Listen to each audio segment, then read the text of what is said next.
Nice move ang ginawa dito ni Renza Bando. Supalpal malala ang inabot naman ng Koreanong to kay Renza Bando. Di makapaniwala at tila gulat na gulat itong Koreanong to sa pagsulpot ni Renza Bando.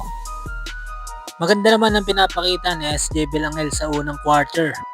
Maaga nga nitong binubutasan ng shaded area ng kanyang Red Booster.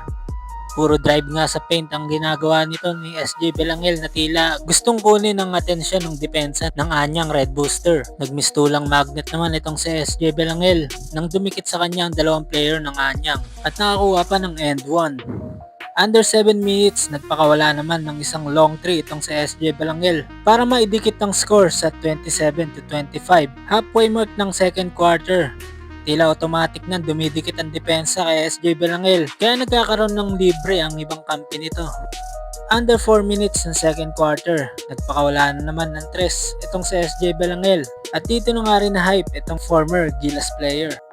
Sa 3 minutes sa second quarter, bantay sarado na itong si SJ Belangel kaya naman magagandang assist muna ang binigay nito para sa team ng Kogas. Sa last minute sa second quarter, tatlong player na nagbabantay kay SJ Belangel.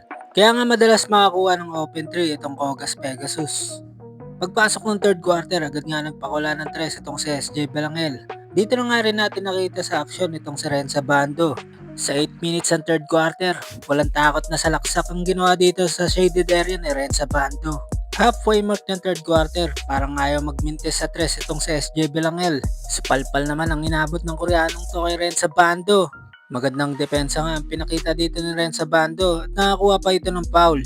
Gulat na gulat ang Koreanong to sa pagsupalpal na to ni Renza Bando. At tila hindi inaasahan ang biglang pagsulpot ni Lakay. Sa 8 minutes ng 4th quarter, lobo na ang kalamangan ng Kogas Pegasus at nakagawa pa sila ng 3. Akyat na sa double digits ang kalamangan ng Kogas Pegasus at tila hindi na ito nagustuhan ng head coach ng Anyang. Sa last seconds ng laban, nakapagpakawala pa ng 3 itong si SJ Belangel. Dito na nga natapos ang laban sa score na 80-68. Panalo ang team ni SJ Belangel.